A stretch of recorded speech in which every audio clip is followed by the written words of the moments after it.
passage of Amendment 2 will have devastating effects on our local county governments and our local schools. What you will see is the loss of revenue up to $515 million to our counties. Not only our schools, which 67% of that goes to our schools, but our municipalities, our county governments, our EMTs, our deputy police, our firefighters. All of those will sustain losses in this plan of Amendment 2. Now, the legislature will say that they have a plan to replace that for counties, but this plan is not sustainable. Using the surplus that the state has of the $1.3 billion, but a lot of that surplus comes from the money we receive from the federal government and the COVID relief, and secondly, because we haven't had an increase in our budget in the last 5 years. So once you lose that revenue source of the federal government, and once you see you have to grow your budget on the state level, the money's just not going to be there to replace it.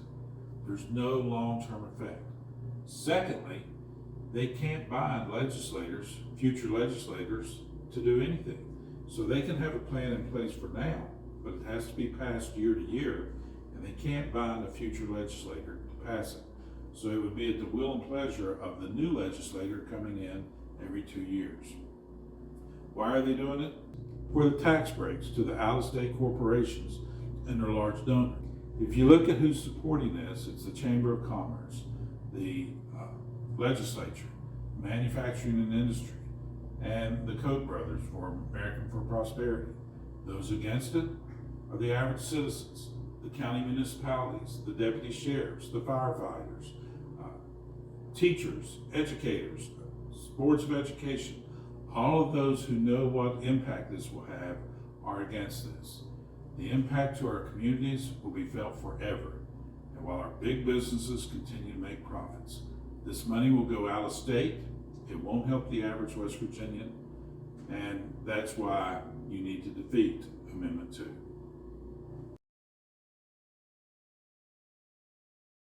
Adding the possibility of eliminating the car tax is just a carrot to get you to vote for Amendment 2. That's all it is. The governor has already offered a way to get rid of the car tax during the interims, but the legislature said it's dead on arrival. It's not going to happen.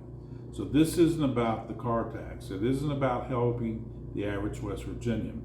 It's about the millions of dollars for the big corporations, out-of-state corporations, that this will help.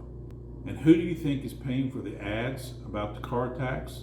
It isn't regular West Virginians. It's big businesses trying to get you to help them out. Well, you really won't save any money on this, because once the county loses revenue, they're going to need to increase taxes in order to operate. Big business will be exempt, and you will be the one that ends up picking up the pieces through increased property tax or sales tax. Don't be fooled by this carrot of the car tax elimination. It's just a way to get you to vote for corporations to make more money. That's why we need to defeat Amendment 2.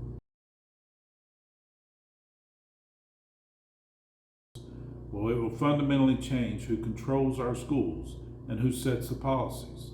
This gives the legislature full control over our schools.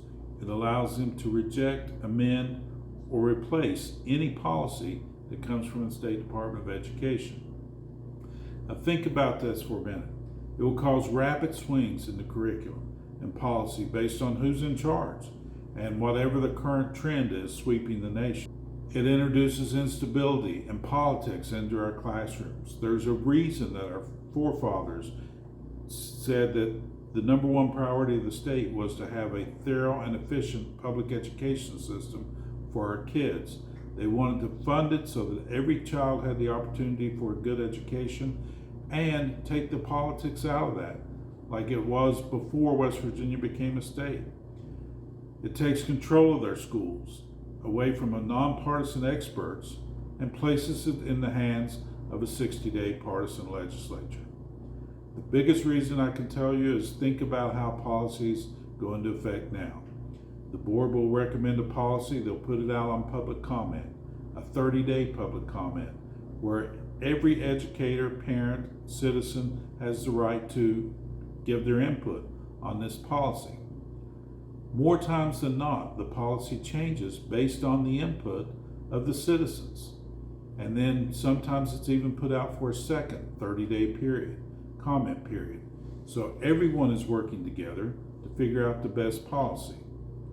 The legislature, on the other hand, their idea of having public input is their public hearings. And we've seen this in many times. You have a 1-hour public hearing. Depending on the number of people that speak, you may get a minute or less than 2 minutes to voice your opinion. I've seen it over the last issues of charter schools and Hope Scholarship, where 90% of the people speaking spoke against charter schools and spoke against the Hope Scholarship. And yet, the legislators passed those bills anyway. They don't want the input from the public. They already have their minds made up. Who do you want making the decisions on public education? Those that will have a process that allows citizens to have input and makes changes based on those inputs, or the legislature who has their mind made up and give you 75 seconds to speak and then disregard what you have to say? So once again, why should we vote against Amendments 2 and 4? Because it is indeed a power grab. Both will greatly damage our communities. Both will see significant changes in revenue and the need to implement severe changes in order to continue. And it gives the legislature total power of public education. Then that could change every 2 years as a new legislature is voted in, and it could change based on the whim of whatever the current buzzword is. Finally, the legislature is a 60-day legislature. Policies come about all year. You need to have somebody there that can implement those policies and make changes as the year continues, not just during the January through March session. These will be a power grab by the legislature. They want total control. We have to stop that.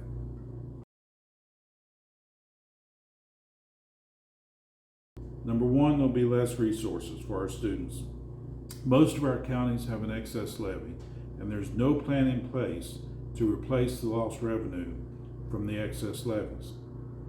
What that will mean is that things that the students have as extra teachers, extra aides, custodians, the extra positions will be eliminated. It means that some of the after-school tutoring that is paid for through the excess levy will be gone. The bus trips for the athletic teams and for the different clubs and organizations in the school will be damaged. It'll show a larger student-to-teacher ratio because those elimination of those positions above the funding formula. It will create less opportunities for our students at the secondary level, because once you have to cut positions, the elementary schools have a student-teacher ratio. The high schools do not. Those are the places that are going to be cut, and you're going to see opportunities for kids cut. And finally, it puts the politicians in charge of our children's education over the input of our education experts and our parents. The legislature wants total control, and we have to stand up and say no.